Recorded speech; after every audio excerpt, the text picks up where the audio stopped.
The morning Eleanor Voss woke up on the day everything changed, she had no idea anything was going to change. She woke at 5, the way she always did. Not because of an alarm, not because someone called her. Her body simply knew the hour the way a clock knows it. Without thought, without choice. She dressed in the dark. Gray dress, white apron, hair pinned flat. She tied her cap last, pulling the strings tight under her chin, the way her mother had taught her 10 years ago, in a different house, in a different life, when Eleanor had been 17 years old, and certain that service would be temporary. It was not temporary. She took the back stairs down to the kitchen, nodded to Mrs. Pitts the cook, accepted a cup of tea she drank standing at the window while the sky turned from black to gray to the pale yellow of a winter morning, and then she climbed the main staircase to begin her day. Her day belonged to the Countess of Harrowfield. It had belonged to the Countess for 3 years, and before the Countess there had been Lady Whitmore, and before Lady Whitmore there had been Mrs. Grantham of Bath, and Eleanor had been a very good maid to all of them, quiet, efficient, invisible in the way that good servants are invisible, present when needed, absent when not, and at all other times simply part of the furniture of a house. She understood this. She had made her peace with it, the way one makes peace with weather. Harrowfield Park was a large estate in the county of Wiltshire, set back from a long road, lined with elm trees that turned gold in October and bare in November, and were currently, in the middle of an early December, stripped clean and black against the pale sky. The house itself was enormous. 4 stories, 40 rooms, 3 formal gardens, 2 lakes, 1 chapel no one used, and a kitchen garden that produced more vegetables than the household could ever eat. Eleanor knew every room. She had cleaned them all. She knew which floorboards in the east corridor creaked and should be avoided when the Countess was sleeping. She knew that the blue drawing room's fire smoked if the wind came from the north and the damper was not opened fully. She knew that the silver in the dining room required a specific cloth, not the general polishing cloth, a specific one kept in the 3rd drawer of the silver cabinet, or it streaked. She knew these things the way she knew her own name. They were the facts of her world. The Countess, Lady Harrowfield, was 61 years old, sharp-tempered, generous in private, demanding in public, and had been kind to Eleanor in the particular way that powerful women are sometimes kind to the women who serve them, not warmly, but consistently. She had given Eleanor Christmas mornings free. She had never once docked her wages. When Eleanor had been ill with fever 2 winters ago, the Countess had sent soup up from the kitchen with a note that said, in her slanted handwriting, "Do not get up until you are well. We shall manage." Eleanor kept that note. It was in the locked box under her bed, between 2 letters from her sister in Leeds. The Countess's nephew was arriving that afternoon. This was not new information. The household had known for 2 weeks. A duke's visit required preparation. The blue drawing room had been aired and redressed. The best linen had been brought out from storage. The silver Eleanor knew how to clean properly had been cleaned. The guest rooms on the south side of the 2nd floor, which caught the morning light, had been opened and warmed. The Duke of Ashmore was 38 years old. His name was Edmund Fairclough, and he had not been born a duke. He had been born the 3rd son of an earl, which meant he had been born to a pleasant life, with no particular responsibilities and no particular expectations. Then his eldest brother died of fever in 1806, and his second brother died of a riding accident in 1809, and suddenly Edmund Fairclough, who had been a quiet young man with a preference for books and a talent for estate management that no one had ever needed, became the heir to everything. He had been the Duke of Ashmore for 3 years. He was, by all accounts Eleanor had gathered from household gossip, serious, precise, and not unkind. She had never met him. She was not expected to meet him. He was arriving at 3 in the afternoon. Eleanor's role was to ensure the Countess was dressed, the rooms were ready, and then to disappear into the working parts of the house the way she always disappeared.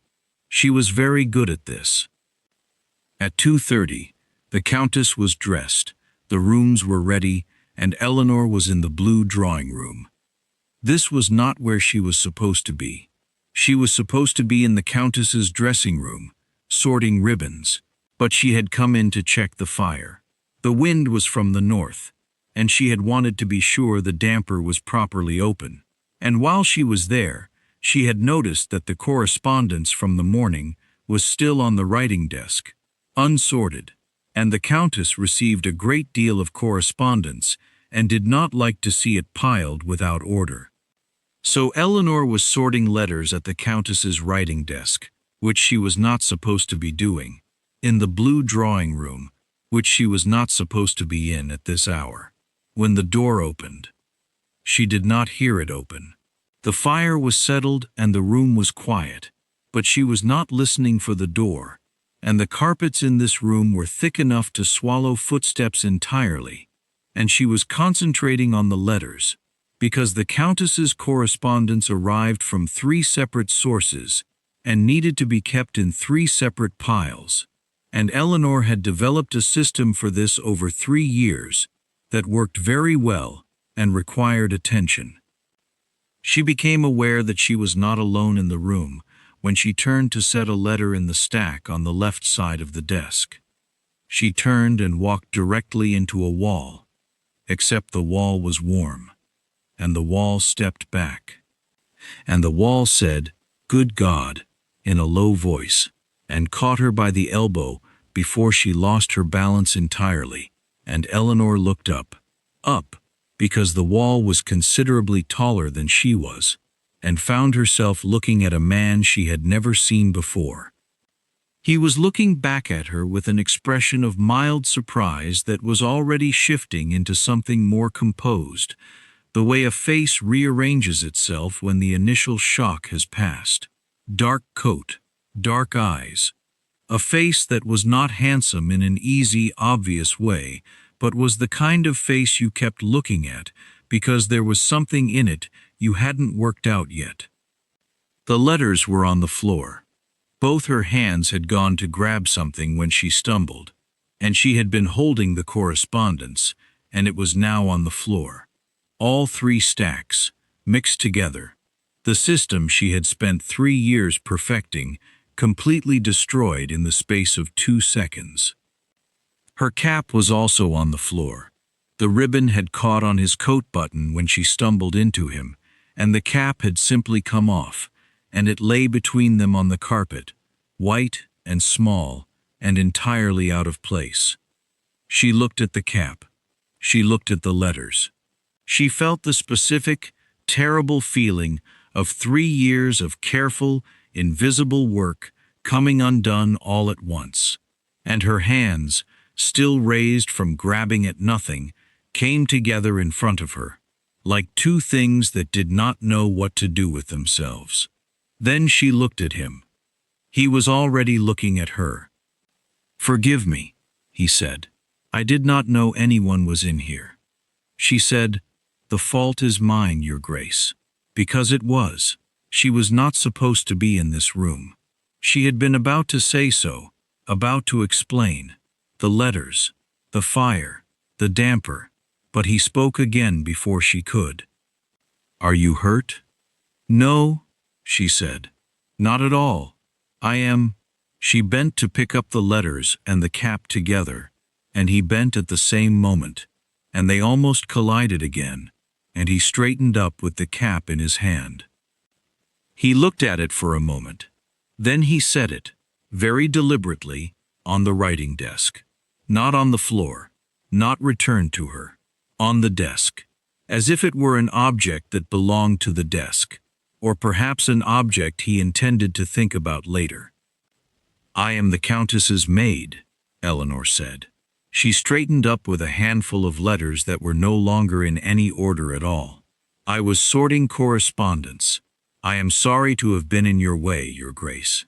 You were not in my way, he said. I was in yours.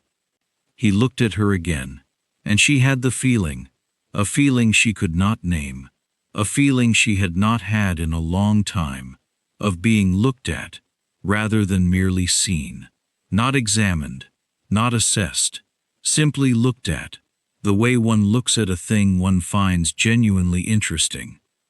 It lasted perhaps 2 seconds. Then he said, I appear to have arrived early, and there was something in his voice that was not quite an apology and not quite an explanation, but was somewhere between the two. The Countess will be in the drawing room at 3, Your Grace, Eleanor said. If you would like to be shown to your rooms in the meantime, I can— No, thank you. I will wait. He moved to the window and stood there, looking out at the garden with his hands behind his back. He was not ignoring her. He was simply standing. Eleanor gathered the remaining letters, set them on the desk in a single unsorted pile, glanced once at the cap sitting precisely where he had placed it, and left the room. She did not take the cap. She was not sure why she did not take the cap. She had 5 steps of hallway and then the door to the back corridor in which to make this decision, and she made it without quite deciding it, leaving the cap on the desk the way he had left it, as something that would have to be thought about later. She went to the Countess's dressing room and sorted ribbons for 15 minutes, and her hands were very steady and her mind was not steady at all. She told herself it was because of the letters. The system was ruined. She would have to start over. That evening, at dinner, Eleanor stood at the sideboard. This was her position at formal dinners. Not seated, not participating, present in the background, available, watching the room from a distance of 10 feet, with a face trained to express nothing except pleasant attention. She had held this position at hundreds of dinners. She knew how to disappear while standing perfectly still. The Countess sat at the head of the table. The Duke sat to her right. There were 6 other guests: the Harrowfield niece, Miss Cecily Hargrove, a cheerful young woman with yellow hair who had arrived that morning, a retired general and his wife, a local baronet, and 2 other women whose names Eleanor had not yet sorted. The dinner was going well. The Countess was in a good mood. The Duke was polite, which Eleanor could see from the careful way he distributed his attention around the table, never too long on one person, never too briefly on another. Then the Countess said, "Edmund, I understand you encountered one of my household staff this afternoon." Eleanor's hands were very still on the edge of the sideboard. The Duke set down his wineglass. "I arrived early and encountered a young woman in the blue drawing room," he said. "She was kind enough not to make my poor timing into a greater disruption than it was." "One of the maids, I expect," the Countess said. "They do tend to be in places at unexpected hours." "She told me she was your lady's maid," he said. A small pause. The Countess's eyes moved, briefly, to Eleanor at the sideboard, then back to the table. "My niece has been staying here," the Countess said, smoothly, as if following her own private logic. "Cecily has been a great deal of help to me this week." Miss Cecily Hargrove, who had been reaching for the salt, looked up with a bright smile. "I do try to be useful, Aunt." Something shifted in the room, something small and nearly invisible. Eleanor watched it happen. The Duke looked at Miss Hargrove with the expression of a man being told a thing that does not quite match what he already knows. He said, "Ah, Miss Hargrove," with a courtesy that was entirely correct and entirely uninformative. Miss Hargrove beamed. Eleanor looked at the soup tureen. The soup tureen was an extremely beautiful piece of silver. Georgian, with engraved vines around the lid, and Eleanor had cleaned it that very morning with the correct cloth, and it was absolutely perfect, and she looked at it with great attention. She told herself, not thinking about the fact that the Countess had just not lied exactly, but had redirected. The Duke's question had been about Eleanor, and the Countess had answered with Cecily, and the Duke had accepted the answer with the face of a man who had decided not to press. That was the polite thing to do. Eleanor was very familiar with what the polite thing looked like when it was done to cover over an inconvenient truth. She looked at the tureen. It was very clean. Later, when the guests had gone to the sitting room and the dining room was being cleared, Eleanor carried the tureen back to the silver cabinet in the butler's pantry and set it inside, and closed the door and stood there for a moment, in the narrow pantry, with her hand on the cool door of the cabinet. She was not going to think about it. She was experienced at not thinking about things. It was one of the skills service required, and no one ever named. She went upstairs to the Countess's room to prepare it for the night. The next 3 days passed, the way house party days always passed, full and loud for the guests, and quietly relentless for the staff.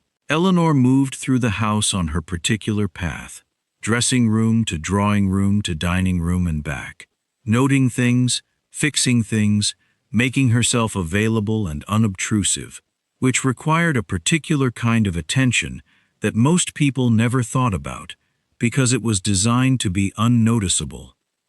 She did not encounter the Duke again. This was entirely normal. A duke visiting a house this size had no occasion to be in the parts of the house that a lady's maid occupied. She saw him at dinner, at a distance of 10 feet, and she saw him sometimes from windows, walking in the garden with the general, or standing at the edge of the lawn with his hands in his pockets looking at the trees, and she noted these things the way she noted all things, as information about the household she served, not as anything that concerned her personally. He concerned her not at all. She told herself this with some firmness on the morning of the 3rd day, when she was in the garden herself. Her hour in the garden was the only hour of the day that belonged entirely to Eleanor. 6:30 in the morning, before breakfast, before the house properly woke, before the family required anything. She had claimed it 3 years ago and guarded it carefully. She brought a book. She sat in the stone garden chair in the south corner, near the wall where the climbing roses were dead and brown in December, but would be pink and overwhelming in June, and she read for 40 minutes without thinking about work or duties or the day ahead. She was reading a book about natural philosophy, specifically about the formation of clouds. She had developed an interest in clouds the previous summer, after a particularly dramatic thunderstorm had delayed the Countess's travel plans for 2 days, and Eleanor had spent those 2 days watching the sky from the drawing room windows and wondering what it was, exactly, that made a cloud. The book was called On the Constitution of the Atmosphere, and it was considerably more interesting than people might expect. She was deep in a chapter about cirrus clouds when she became aware that she was not alone in the garden. She looked up. He was standing 15 feet away, between 2 bare rose bushes, in a dark coat and no hat, looking at her with the expression she remembered from the drawing room, that quality of looking at something rather than merely seeing it. He had been walking. She could tell from the direction of his boots. He had come from the main lawn, meaning he had not been sent or guided here. He had wandered here on his own, at 6:30 in the morning, in December. "Good morning," she said, because there was nothing else to say. "Good morning," he said. He did not move. "I did not expect anyone to be in the garden at this hour." "Nor did I." A silence. The kind that in a novel would have been filled with birdsong. But it was December, and the birds were gone, and the silence was simply silence. "What are you reading?" he asked. She showed him the cover without standing up. He read it. Something moved in his face, surprise perhaps, or interest, or both. "That is a serious book," he said. "I am a serious reader," she said. And then, because it had come out more firmly than she intended, "Your Grace." He did not say anything to this. He moved to the other stone chair. There were two, facing the same direction, with a small table between them, and sat down in it. She looked at him. He looked at the dead rose bushes. "I owe you an apology," he said. "You owe me nothing, Your Grace." "The cap," he said. "I should have returned it." She could have said, "It is of no consequence, Your Grace." This was the correct response. This was the response that would have put the conversation to bed and allowed them both to pretend that the cap, specifically, was the strange and uncomfortable thing in this garden, rather than everything else. "It is still on the desk," she said. "Or it was. I expect someone has moved it." He turned to look at her directly. "I moved it," he said.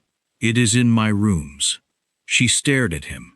He held her gaze without difficulty, which was itself a particular kind of difficulty. "Why?" she said. He was quiet for a moment. Then he said, "I am not entirely certain. I thought I should return it in person rather than sending it with a footman." He paused.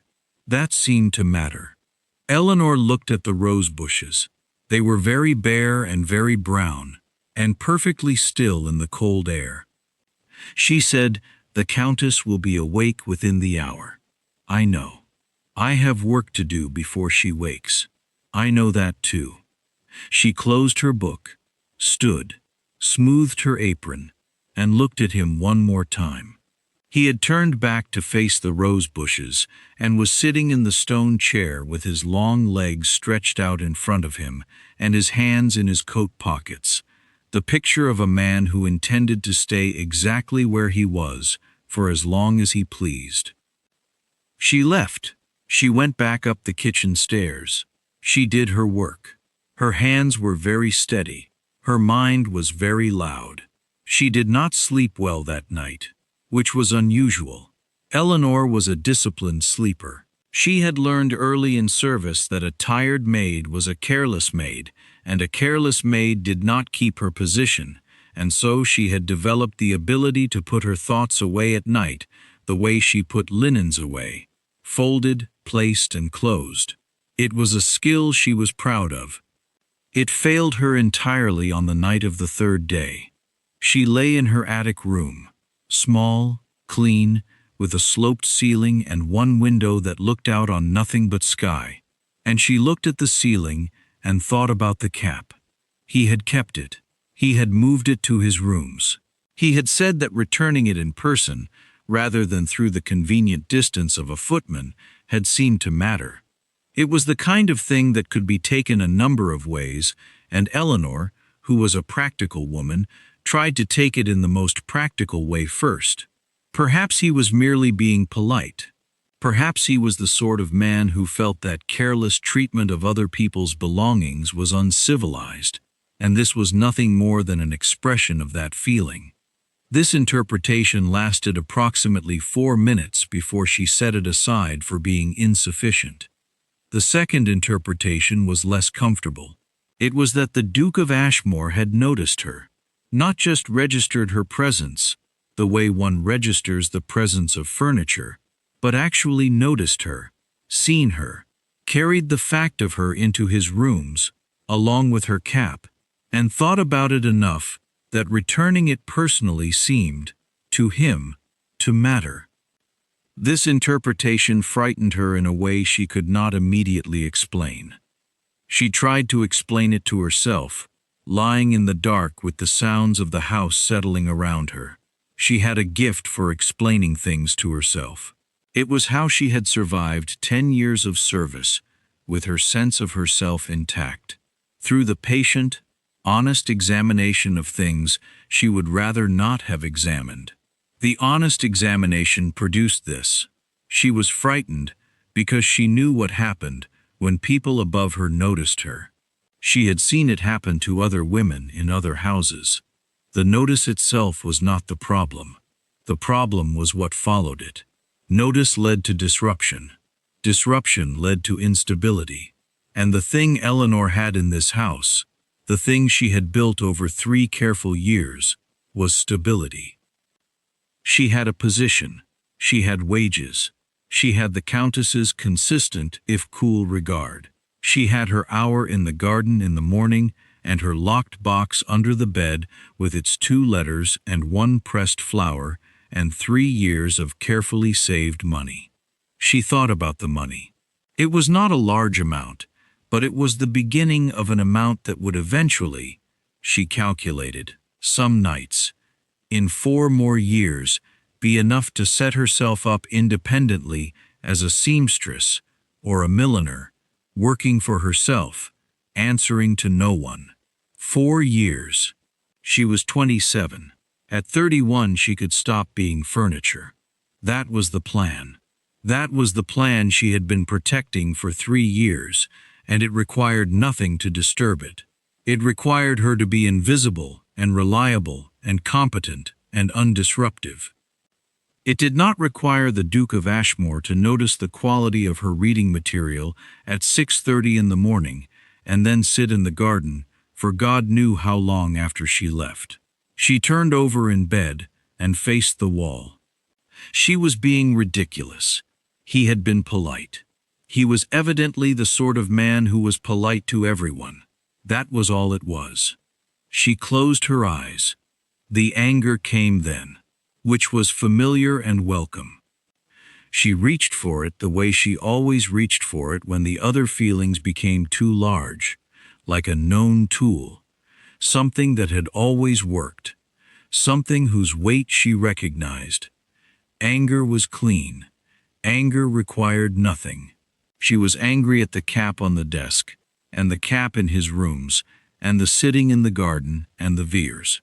That seemed to matter, and the very inconvenient fact that she had thought about it enough to lie awake on a cold December night in an attic room while the house slept. She was angry on behalf of what it cost her. She was angry because the cost was always hers to pay, and his was nothing. And he did not know that, and probably could not know that, because the people who pay nothing are generally the last to understand what things cost. This was fair. This was honest. This was enough to put the other feelings to bed, and she put them to bed, and she slept. On the 4th day of the visit, in the evening, the guests gathered in the long sitting room for entertainment. It was a cold night. The fire had been built up in the large fireplace, and the room smelled of pine and beeswax, and the particular pleasant warmth of a large fire in a cold house. The Countess had proposed parlor games, word games, guessing games, the kind that required no preparation and offered everyone equal standing, which the Countess preferred because it was more interesting than cards. Eleanor was serving tea. She moved through the room with the teapot and the careful, quiet efficiency of long practice. She knew who took sugar. She knew who wanted their cup refilled without being asked. She knew the shape of the room and how to move through it without interrupting conversations, without making herself an obstacle, without announcing her presence more than was necessary. She had done this 100 times. It was not difficult. And then the Duke crossed the room to her. He crossed it deliberately. She watched him cross it from the corner of her eye, the way one watches approaching weather, noting the direction, noting the speed, noting that it was coming toward her specifically, and not toward anyone else in the room. He stopped in front of her. She kept her face still. "Miss Voss," he said, not loudly, not dramatically, but clearly enough that the nearest cluster of guests, Miss Hargrove and the General's wife, both looked up. He had asked her name. She did not know when. She had not given it to him herself. He had found it out, which meant he had asked someone, which meant that at some point in the last 4 days the Duke of Ashmore had deliberately sought out the name of the Countess's lady's maid. She held the teapot. "Would you care to join us?" he said. The room had gone the way rooms go when something unexpected happens in them. Not silent, exactly, but with a layer of attention underneath the surface conversation that had not been there before. The Countess was at the far end of the room in conversation with the baronet, but Eleanor, who had spent 3 years learning to read the Countess's awareness, could see without looking directly that the Countess was aware of this. "I am serving, Your Grace," Eleanor said. Her voice was level. She was proud of her voice for being level. "The tea is poured," he said. He looked at the teapot. He looked back at her. "I believe the cups are served." They were. She had just finished. "I have other duties to Miss Voss," he said it quietly. Just that. Her name. Not a command. Something more patient than a command. Which was worse. Somehow. She looked at him. She let herself look at him directly, which she had been carefully avoiding for 4 days, and she found him looking back at her with the same quality of attention he had turned on her in the drawing room and again in the garden. Serious. Unperformed. Entirely without the social posturing that most people of his rank used as a kind of armor in public. He was not embarrassed. He was not making a show. He was simply standing in this room, in front of everyone, asking her if she would like to sit down with the other guests. She understood then what he was doing. She understood it fully, in the space of a breath, and it did not make her feel what she might have expected to feel. It made her angry.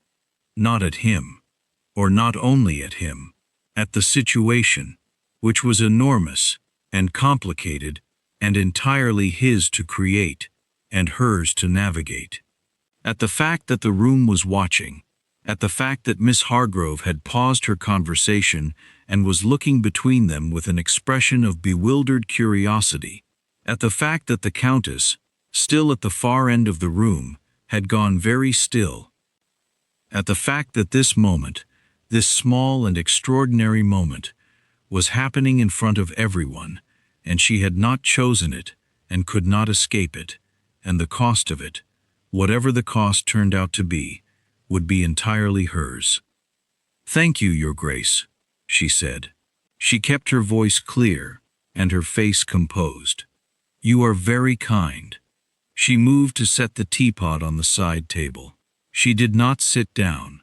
She went to the door, quietly, the way she always left rooms, without announcement, without scene.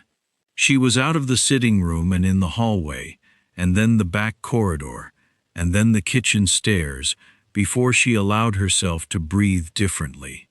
Mrs. Pitts was in the kitchen, finishing the washing up. "You're back early," Mrs. Pitts said, without looking up. "They have enough tea," Eleanor said. She sat down on the bench by the kitchen fire and looked at the flames for a long time. Her hands were not steady. She noted this and tucked them together in her lap and waited for them to become steady again. She was not afraid.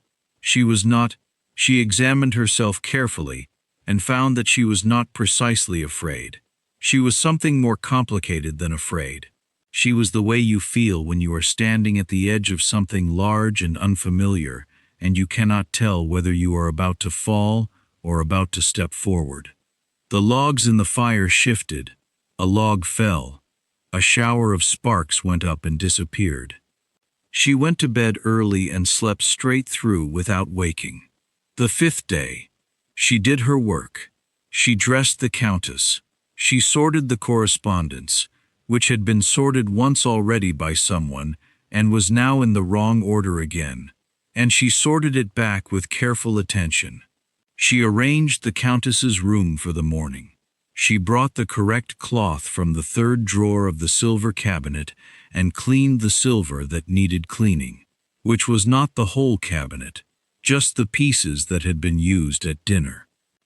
She was cleaning the tureen, the beautiful Georgian tureen with the vines on the lid, when the Countess came into the butler's pantry. This was unusual. The Countess did not come into the butler's pantry. It was not her space. Eleanor stood. Eleanor stood. "Sit down," the Countess said. "I need to speak with you, and I would rather you could look at me directly than stand there with your neck angled up." Eleanor sat. The Countess looked at her for a moment.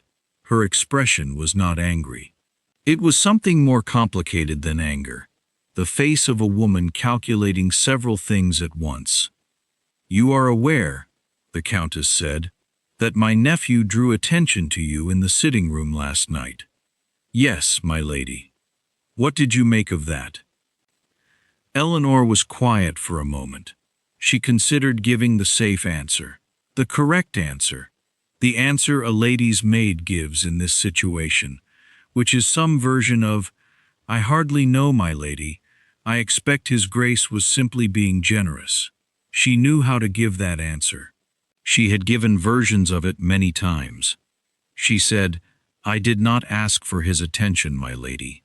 "I know you did not," the Countess said. "I know exactly how these things work, Eleanor. I have known for 50 years how these things work." She looked at her niece's tureen. The general's wife had brought flowers, delphiniums, now settled into it on the dining room table, and then at Eleanor. "My nephew is not a frivolous man. I want to be clear about that. He is not a man who does things carelessly or who trifles." Eleanor was very still. "I am also aware," the Countess said, "that you are not a woman who has any particular desire to be noticed in this house. You are here because you are competent and trustworthy, and because you are the best maid I have had in 15 years, and I am aware that you know your own worth, which I have always respected in you." She paused. "I am telling you this because I think you should know the shape of what you are in the middle of, rather than being left to guess at it."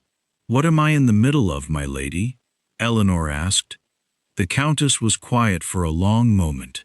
Then she said, "I genuinely do not know. And that is the first time I have said those words about my nephew in 20 years. She straightened up. "I will not interfere. I will not smooth it over. I will not pretend it is not happening, because it clearly is happening, and pretending otherwise does no one any good." She looked at Eleanor with the direct, clear gaze that Eleanor had learned to recognize as the Countess at her most serious. "Are you well?" "Yes, my lady," Eleanor said. "Good," the Countess said. "Finish the tureen." She left. Eleanor finished the tureen. She worked through the 5th day with the systematic attention she always gave to her work, and she did not encounter the Duke, and the day was in all external ways entirely unremarkable, and by the evening she had almost succeeded in making it feel that way internally as well. Almost. On the 6th day, the afternoon was free. The guests had gone riding, all of them, even the general's wife, who rode very slowly and with a great deal of assistance from a groom. The Countess was resting. The house was quiet in the particular way that large houses become quiet when most of their people have gone outside. A held-breath quality, a sense of all the rooms having been left to themselves for a little while. Eleanor was in her attic room with her book. She had retrieved the cloud book from the garden, where she had left it on the stone chair 3 days ago. It had been there, getting rained on, and she had been concerned about it, but it was sturdier than it looked, and the pages had dried without warping, and she was back to where she had been. Cirrus clouds, their formation, their position at altitude. A knock at her door. She looked up. Knocks at her attic room door were unusual. The household staff did not generally knock on each other's doors in the afternoon. It was the quiet time, respected by everyone. "Yes," she said. The door opened. A footman, Thomas, 17 years old, with the air of someone who had been given a task he was not sure he understood properly. "There's a letter for you, Miss Voss," he said. He held it out. She took it. It was not a letter. It was a note, folded once, sealed with a plain drop of wax, and it had her name on the front in a handwriting she did not recognize. Miss Voss. 2 words. Neat. Economical. Thomas left. Eleanor broke the seal and opened it. "Your cap is on the table in the library. I have been poor at returning it promptly, for which I apologize. I hope the Cloud book survived its time in the garden. E. Fairclough." She read it twice. She folded it once and placed it on her small bedside table and looked at it. Then she went to the library. She had not been in the library since the Duke arrived. She had no reason to go to the library. It was not a room that required her particular attention, and the Duke had been using it each morning. She knew this because Thomas always brought a fire-up and a coffee tray to the library after breakfast, and because Eleanor knew everything that happened in this house. The library was on the ground floor, in the east wing. It was a narrow room, longer than it was wide, with tall bookshelves on both sides, and 2 windows at the far end looking out at the kitchen garden. It smelled of paper and leather, and the particular cold and fire smell of a room that had been heated after being cool. Her cap was on the reading table in the center of the room. She picked it up. She turned it over in her hands. It was in perfect condition. He had kept it well, wherever he had put it. She was not sure what she had expected. She was not sure what to do with the fact that she had expected anything at all. "I am sorry about the delay." She turned. He was in the doorway. He had a book in his hand, a finger marking his place, and he looked as if he had followed her from some other room, or perhaps had been nearby already, though she had not heard him on the stairs. "Thank you," she said. She held up the cap. He came into the room and put his book on the table and looked at the cap in her hand, and then at her face. "Are you angry with me?" he said. She was startled, not by the question itself, but by the directness of it, the way it simply came out, with no social arrangement around it, no softening or posturing. "I am—" She stopped. "I am not sure what I am, Your Grace." He sat on the edge of the reading table and looked at her. He did this with the particular patience that she was beginning to understand was his natural quality. He was patient the way still water is patient, not passive, just settled, not going anywhere. "I owe you an explanation," he said. "Not just for the cap." She waited. "I saw you in this room on the day I arrived," he said. "You were sorting letters. You had a system." He paused. "I could see it from the doorway. 3 piles, a particular order, something you had clearly done many times. And when we collided and the letters went everywhere, the thing you were most concerned about was the system." She did not say anything. "I thought about that," he said. "I thought about the way a person develops a system for something and works it for years, and then has it disrupted in 2 seconds. I thought about what it would feel like to have your particular, careful work undone by someone who didn't even know it was there." He looked at the table, and then I thought about the fact that I had walked into this house, early, without announcement, and disrupted the work of someone who depended on that work for everything, and had not even apologized for the disruption. I apologized for the collision. I did not apologize for the disruption. Eleanor was very still. "That is why I sat in the garden," he said, "and why I kept the cap, and why I said your name in the sitting room which I know that was not, he stopped. I did not think that through sufficiently, he said, with the air of a man reviewing an error in calculation. I thought about what I was doing, but I did not think about what it cost you. No, she said. It came out quietly, not as an accusation, simply as a fact. No, he agreed. She looked at the cap in her hands. Then she set it on the table. You want to explain yourself, she said. But explaining yourself and understanding what it costs are different things. Yes. You can apologize for the cap and for the disruption and for the sitting room, she said, and all of those apologies can be genuine, and it still does not change the fact that you will leave this house in 2 days and I will remain in it, and whatever has been disturbed by the last 6 days will be mine to settle back into order. He was quiet. He was listening. She could see that he was listening, not waiting for his turn to speak, but actually listening, taking in what she was saying and holding it. I have been here for 3 years, she said. I have 4 more years of work before I can. She stopped. Before I can stop being furniture. She did not say that. She said, I have a plan. It is a patient, careful plan. It does not require disruption. I know, he said. I don't want to disrupt it. You already have, she said, not harshly, simply. He looked at her for a long moment. Yes, he said, I have. I am sorry. She picked up the cap. She looked at it. She looked at him. What do you want? She said.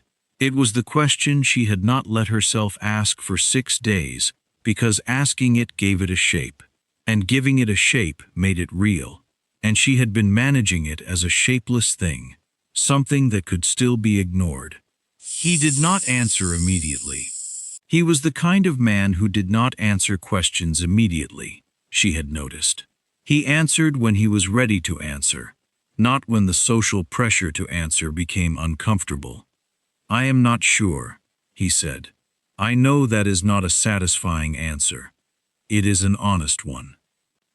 I know that I came into this house and saw someone I was not expecting to see, he said, and that I have been unable to stop thinking about it, and that the word that keeps coming to me when I try to understand why is, he stopped. Then he said, clarity. She waited. You are very clear, he said. You see things very clearly, and you speak about them very clearly, and you move through the world with a clarity that I find. He looked for the word. Rare, he said. I find it rare. Eleanor looked at him. She looked at this man sitting on the edge of a reading table in a library in a house that was partly his family's, holding this conversation with a woman who was employed by his aunt to sort letters and dress hair and manage the invisible machinery that kept the house running, and she thought, this is the strangest thing that has ever happened to me. She also thought, he means what he says. She could not explain how she knew this. It was not that she was naive or inexperienced. She had been in enough houses to know the full range of ways that men of his class could approach women of her class, and very few of those approaches were motivated by anything she would trust. But this, she examined it, the way she examined everything. This was not that. He was confused. He was careful. He was sitting on a table in a library apologizing for the disruption he'd caused to a filing system and meaning it as a proxy for a larger apology he didn't have the full vocabulary for yet. She said, you should go back to London. I know. And when you are there, you should think about what you want to say to me. In a letter, perhaps. In a very clear letter that says the specific thing you mean, rather than the thing that is safe to say. He looked at her. Because, she said, I have been very good at understanding what is meant behind what is said for 10 years, and I am tired of doing that work for other people. If you have something to say to me, Your Grace, I would prefer you say it clearly. A silence. Then he said, That is perfectly fair. She picked up her cap, tucked it under her arm, and walked out of the library. She made it to the top of the kitchen stairs before she leaned against the wall and stayed there for a moment, breathing quietly and carefully, looking at the wall across the narrow staircase, which was painted the color of old cream and had a small dark mark on it near the skirting board that she had noted before and kept meaning to report to the housekeeper. She reported it to the housekeeper. Then she went upstairs and locked the library visit in the same box with everything else. And she closed the lid, and she went to prepare the Countess's room for the evening. The Duke of Ashmore left Harrowfield Park on a gray Tuesday morning, the 8th day of December. The household assembled on the front steps in the way that households assemble for the departure of significant guests, coats on, expressions arranged, the carriages brought round to the front, luggage loaded, goodbyes managed according to rank. The Countess stood at the head of the steps. She embraced her nephew once, briefly, which was the Countess's maximum. Miss Hargrove shook his hand with a great deal of warmth. The General and his wife said something that made him smile. The Baronet was formal. The other guests were managed. Eleanor stood at the end of the household line. She was there because she was required to be there. The household staff stood in a line along the left side of the steps, while the family and guests stood at the right. It was orderly. It made everyone's position clear. He worked his way down the line. Footman, Mrs. Pitts, the butler, Thomas. He shook hands with the butler and said something to Thomas that made Thomas stand up slightly straighter, and he was gracious and unhurried about all of it. And then he came to the end of the line. He stopped. He looked at her. Then he bowed. Not a large bow. Nothing theatrical. A small, precise, deliberate inclination of his head and shoulders. The kind of bow that a man gives to a woman he respects, in a context where no one expects him to bow to anyone in her position. Miss Voss, he said. The front steps of Harrowfield Park went very quiet. Eleanor kept her face entirely still and dipped her chin in acknowledgement the way she would acknowledge any superior, and said, "Safe travels, Your Grace," in a voice she was proud of for being clear. He walked to the carriage, got in. The driver clicked the horses forward. The carriage moved down the gravel drive between the bare elm trees and turned at the gate and disappeared. The Countess was the first to move. She walked back up the steps into the house without saying anything. The rest of the guests followed. The household staff dispersed. Eleanor stayed for one moment on the steps, looking at the gate, at the empty drive with the wheel tracks in the gravel, and then she went inside and went upstairs to the Countess's dressing room to prepare for the day. 1 week passed, then 2, then 3. Christmas came to Harrowfield Park and was observed with moderate celebration.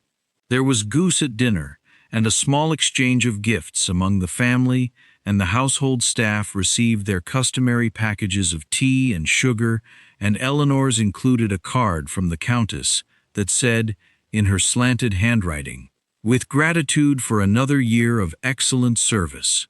Eleanor added it to the locked box. She thought about the Duke of Ashmore with a frequency she found inconvenient and managed through application of steady, visible work. She sorted more letters than were necessary to sort. She cleaned silver that did not need cleaning. She spent 2 evenings recataloguing the Countess's ribbon collection by color and then by width, which the Countess had not asked her to do but appreciated. She did not tell herself she was waiting. She was not sure she was waiting. She was being very sensible about the whole situation, which was not a situation at all, and she was managing it with her customary practicality and self-discipline, and she was sleeping perfectly well. She was sometimes sleeping perfectly well. On the 14th of January, 6 weeks after the Duke's departure, a letter arrived. It was addressed to Miss Eleanor Voss, not to the Countess, not care of the Countess. To her, by name, at the house, in a handwriting she recognized, neat, economical, a little hurried at the ends of words. She took it upstairs to her room, and sat on the edge of her bed, and held it for a long moment. Then she opened it. Dear Miss Voss, I have written this letter 4 times. I will tell you this, because you asked me to be clear, and clarity requires accuracy, and the accurate thing is that I have tried 3 previous versions and found each of them either too formal, or too familiar, or too careful, in the places where care was not warranted, and not careful enough, in the places where it was. This is the 4th version. I am resolved to send it. I think about the garden. I think about the library. I think about the fact that you spoke to me with more directness than almost anyone has managed in 3 years of my being a duke, and that you did this while holding your own cap, and I was the one who had kept it for a week, which is an absurd situation and was entirely my fault. I am in London. I will be in Wiltshire in March, for a matter relating to the estate. I do not know whether you will still be at Harrowfield. I find that I hope you will be. If you are willing, I would like to call on you. Not on the Countess, on you. In whatever capacity that is possible and appropriate, which I acknowledge is a complicated question and one I do not have a complete answer to. But I am prepared to think about it carefully if you are prepared to let me. I am enclosing a second envelope, addressed and sealed, which you may use to reply. You are not obliged to reply. I would like you to. Yours sincerely, E. Fairclough. P.S. I hope the cloud book was not too badly damaged by the rain. Eleanor read the letter 3 times. She read it the way she read everything, carefully, fully, with attention to what was said and what was left in the space around what was said. Then she set it on her knee and looked at the wall. The wall was painted the color of old cream and had a small dark mark near the skirting board that she had reported to the housekeeper before Christmas, and no one had painted over it yet. She looked at it for a long time. She thought about 4 years. She thought about the locked box under her bed and what was in it. She thought about the plan, patient, careful, protective, and she thought about what the plan had cost her and what it had preserved, and whether those 2 things were still in the right proportion. She thought about being furniture. She thought about a man sitting in a garden in December at 6:30 in the morning, for no reason she had yet been able to explain satisfactorily, looking at the bare rose bushes with his hands in his coat pockets, staying exactly where he was. She thought about the bow on the steps. She thought about Thope. That seemed to matter. She reached under her bed and unlocked the box and took out the 2 letters from her sister and the pressed flower and the card from the Countess and the note about the cap and the library, and she put the new letter in the box with all of them, and she locked it. Then she reached back in and took the new letter out again. She took out the second envelope he had enclosed, addressed, sealed, ready. And she sat at her small table by the window, and she took a sheet of paper from the drawer, and she held her pen for a long moment. She wrote, Dear Mr. Fairclough, I received your letter. The cloud book was not badly damaged. I have finished it. March is a long way off.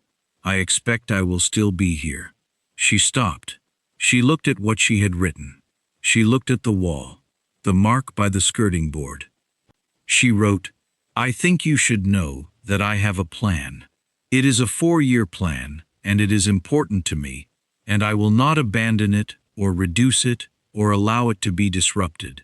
If you intend to call on me in March, I am asking you to understand this at the beginning rather than later. I am also asking you to be clear. You asked me if I was willing. I think I am willing to see what clarity produces. I am not willing for anything less." She looked at this. It was, she decided, honest. It was more honest than she generally was in writing. She was usually more careful. She decided to leave it. She signed it. "Yours, E. Voss." She put it in the envelope and sealed it, and set it on the table. She would give it to Thomas to post in the morning. She looked at the locked box. She looked at the letter sitting on the table waiting to be posted. She was not sure what she was doing. She was sure that she knew what she was doing, which were two different things.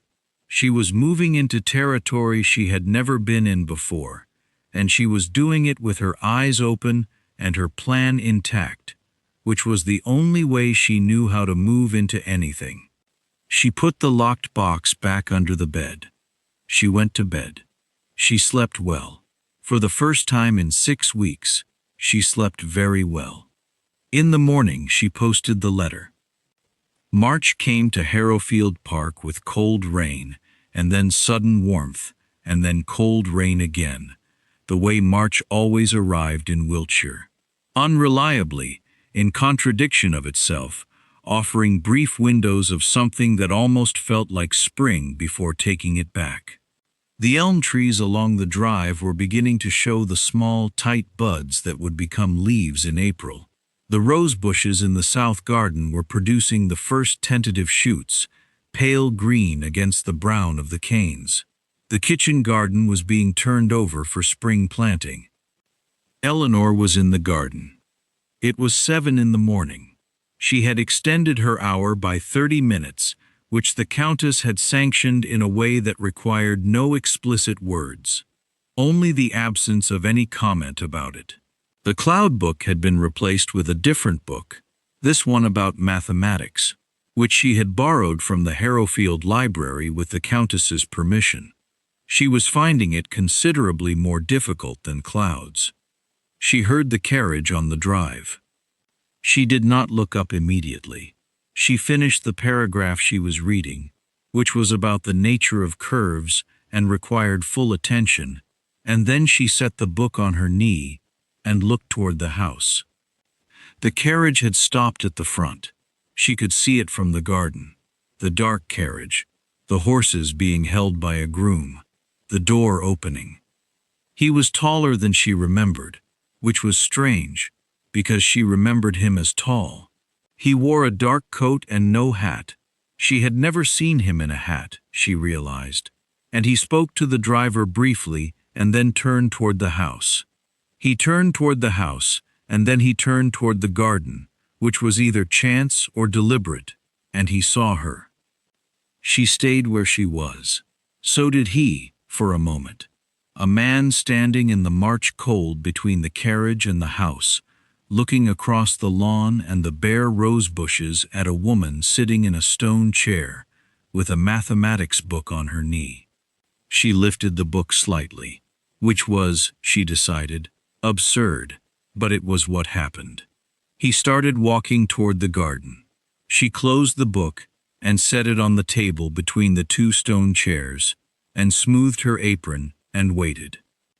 He came through the gate in the garden wall and walked down the path between the rose bushes and stopped at the table and looked at the book. "Introduction to the Theory of Curves," the cover said. "That is a serious book," he said. "You have said that before," she said.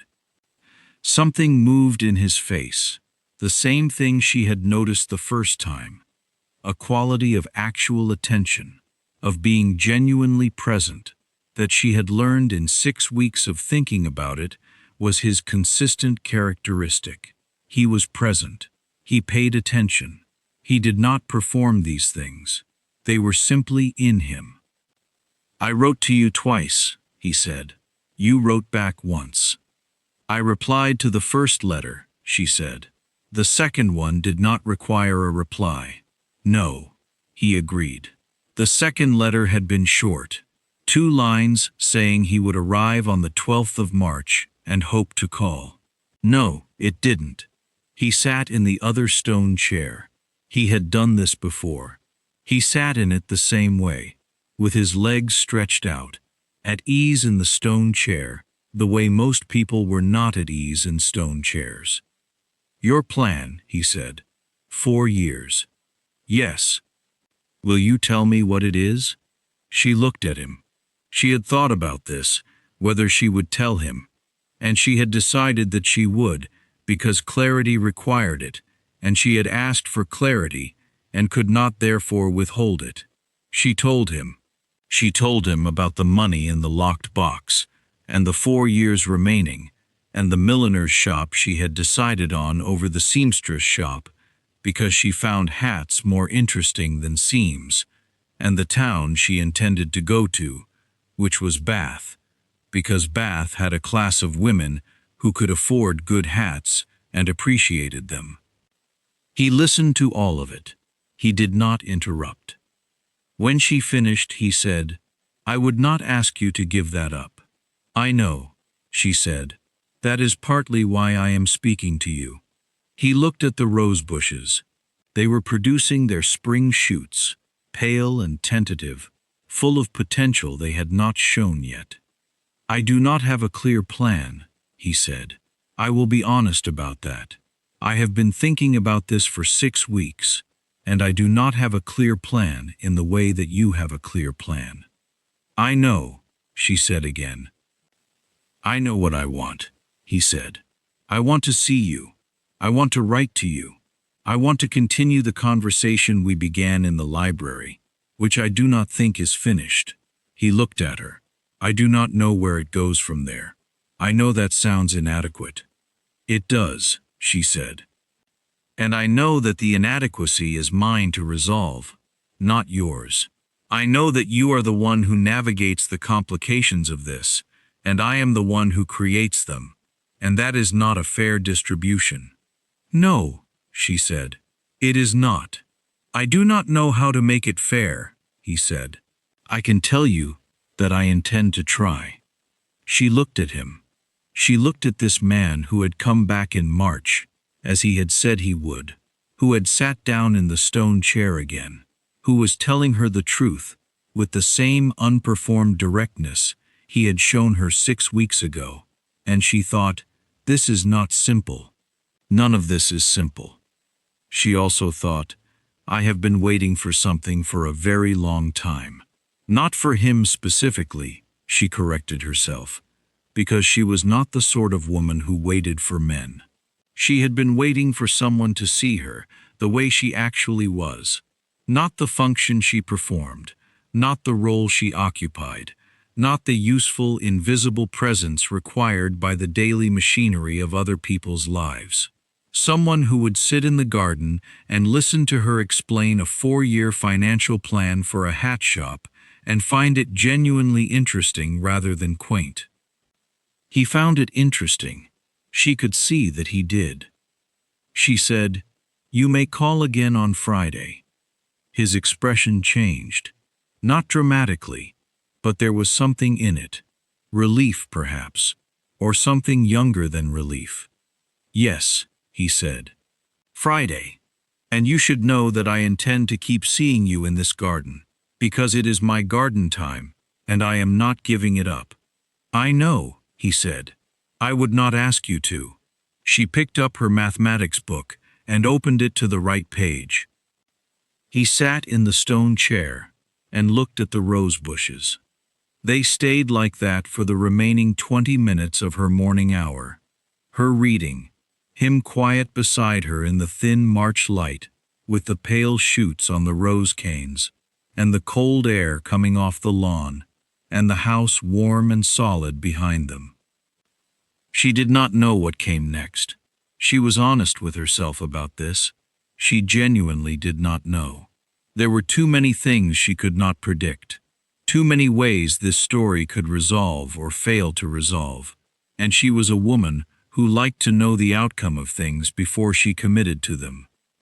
But she was discovering, A woman who could sit in a garden in March with a mathematics book and an uncertain future and find it not unbearable. This was new. She turned a page. Beside her, he shifted slightly in the stone chair, crossing his ankles. Settling in. The rose shoots were very small and very green. She read her chapter. He stayed. He called on Friday, and the Friday after that. The Countess said nothing. She watched, Eleanor knew, the way the Countess watched everything, with complete attention and perfect composure. And she said nothing, and made no alterations to Eleanor's schedule, and did not ask questions. Eleanor understood this to be a form of permission. The Countess's version of permission was always the absence of objection. The March visits settled into a pattern. Edmund. She had stopped calling him Mr. Fairclough in her mind, though she continued to address him as Your Grace when anyone else was present, arrived at the house each Friday morning and spent the first part of the visit with the Countess, attending to whatever estate business had brought him to Wiltshire, and then, in the hour before noon, he came to the garden. She was always there. She was always reading. He was always on time, which she respected more than she expected to. They talked about many things. She told him about the mechanics of a house, the things that happened in the rooms that family members never entered, the cold early mornings, the particular hierarchy of the staff, the way a good household ran not on commands but on systems, and how those systems required constant, invisible maintenance. He listened to all of this with the same attention he gave everything. He told her about the estate, not in a grand way, not with the pride of ownership, but in the practical way of someone who understood land and what it required. He had spent the 3 years since inheriting it learning how it worked from the inside, the way she had spent 10 years learning houses from the inside. She found this interesting because it suggested they understood something similar about the difference between owning a thing and knowing it. Most men in your position, she said one Friday in late March, when the rose shoots had grown into proper leaves, small and clear green, would not spend their time in this garden. He looked at her. They would call, she said. They would make the proper approaches through the proper channels. They would speak to the Countess, or write to some family member, or... She stopped. There is a way these things are usually done. There is no usual way for this particular thing, he said. No, she agreed. If I followed the usual channels, he said, I would be having a very different conversation, with different people, about you as a subject to be managed, rather than as a person to be spoken to. He was quiet for a moment. I found that I did not want that. She looked at the book in her lap. The mathematics book had been returned to the library and replaced with a book about navigation, which she had found on the second shelf from the top on the left side, and which she had borrowed because it had a chapter on how sailors use stars to find where they are. She found this useful as a concept. What did you want? She asked. This, he said, simply. She turned a page she was not reading. You should know, she said, that I have told my sister about you. He looked at her. I write to her every month, she said.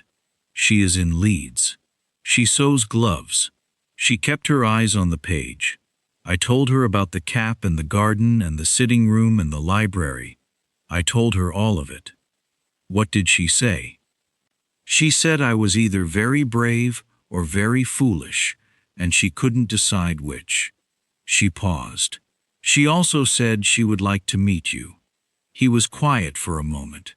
Then he said, I would like to meet her. Eleanor looked up. He was looking at her with the expression she had come to know over 3 Fridays. Attentive, unhurried, entirely serious about whatever he was saying. You mean that, she said. Yes. Why? Because she is important to you. he said. And because anyone who has watched you from a distance and known you as yourself, not as a function, not as a position, is someone I would want to know. She looked at him for a long time. Then she looked back at her book. I will tell her you said so, she said. He nodded and looked at the roses. The leaves were fully out now, bright against the gray stone of the garden wall. April was 10 days away, and the garden was beginning to remember itself. The following week, she received a letter from her sister in Leeds. It was longer than usual, 8 pages, and it contained a great many opinions about dukes in general, and this one in particular, based on the information Eleanor had provided. And it concluded with a question that Eleanor read 3 times. Do you love him, Ellie? She folded the letter. She put it in the locked box. She looked at the ceiling of her attic room for a long time. She was a practical woman. She dealt in facts. Love was not a fact. Exactly. It was a process. She had observed it in enough people to understand that it was not a single moment, but a series of moments, accumulating, until one day, the accumulation became something with a name. She was not sure she was there yet. She was sure she was further along than she had been in December, which was something. She took out a sheet of paper and wrote to her sister. I don't know yet, but I think I will know soon. He is coming on Friday. He came on Friday. He came on the Friday after that. In April he came twice in a week, which required a rearrangement of his schedule that he mentioned only in passing, not as a sacrifice offered for admiration, but simply as information. One afternoon in April, it was warm enough that the rose canes were fully leafed, and the gardener had been out in the morning tying the new shoots back along the wall. He came to the garden and sat in the stone chair and said, I want to tell you something. She set down her book. I have been in London for most of my life, he said. Before I became the Duke, when I was simply the 3rd son, I had a great deal of time and very little that was required of me. I read, I traveled a little, I had friends. He paused. And I was not unhappy. I want to be clear about that. I was not a sad person sitting in the dark waiting for something. I was quite ordinary. She waited. But I was also, he said, never particularly interested in anyone. He looked at the roses. I met many people. I knew many people, and I found them. I found them somewhat difficult to see properly. I do not mean I was unkind to them. I was not. But I always had the feeling that most of what people showed me was arranged, put in order before showing, and I could not see what was actually there beneath the arrangement. He was quiet for a moment. And then I walked into a room and knocked into a woman sorting letters, he said, and everything was disrupted, and the disruption revealed everything, and I could see exactly what was there. He looked at her. I could see you. Not the arranged version. The actual version. Eleanor was very still. I have never told anyone that before, he said. I wanted you to have it. She looked at him. She thought about all the things she could say. The careful things, the sensible things, the things that protected the plan and the box and the 4 years. She thought about how she had spent 10 years managing her own careful arrangement, her own presented version, and how much work that had required, and how tired she was of it. She said, I see you too. It came out simply, without decoration. It was the truest thing she had said in a very long time. He looked at her. I know you are uncertain, she said. I know you do not have a plan. I know that you are, she searched for the word, new to this, in the same way that I am new to it. Yes, then we are both new to it, she said, and I think that means we proceed carefully. Yes, he said again. There was something in his voice now. The same relief she had seen in his face before, but deeper, as if she had said the specific thing he had needed to hear, in the specific words, and he had not known that until she said them. Carefully does not mean slowly, she added. He looked at her again. My sister wants to meet you, she said. She is coming to Wiltshire in May. She is visiting a friend in Salisbury, and she will come here for 2 days. She intends to form an opinion of you. I see, he said. She is thorough, Eleanor said. She will ask you questions. She will not be polite about it. Good, he said. You are not concerned? I am, he said. But the alternative is not to meet her. And I told you I wanted to. And I meant it. She looked at him for a long moment. I believe you, she said. She picked up her book. He stayed in his chair.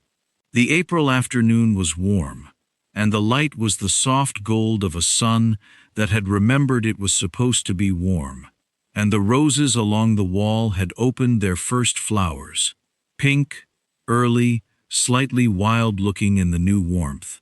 And Eleanor sat in the stone chair in her gray dress and white apron with her navigation book and thought about stars.